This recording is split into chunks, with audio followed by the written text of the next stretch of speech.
ছোটবেলায় মা বলতো, গাছে বেশি পানি দিস না, নষ্ট হয়ে যাবে গাছটা।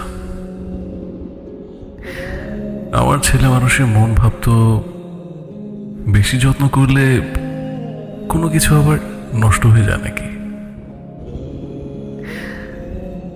না না, কিছুদিন পর বুঝেছিলাম, যখন গাছটা প্রায় মরতে বসেছিল। যত দিন গেছে সেটা বুঝেছি আরো নানানভাবে, নানান দিক দিয়ে। বেশি যত্নে পছন্দ ধরবে। সমস্যাটা কোথায় জানেন?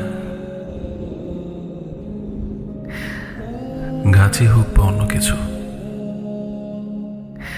যত্নের কদর না পেলে যে কোনো জিনিস বাঁচিয়ে রাখা কঠিন।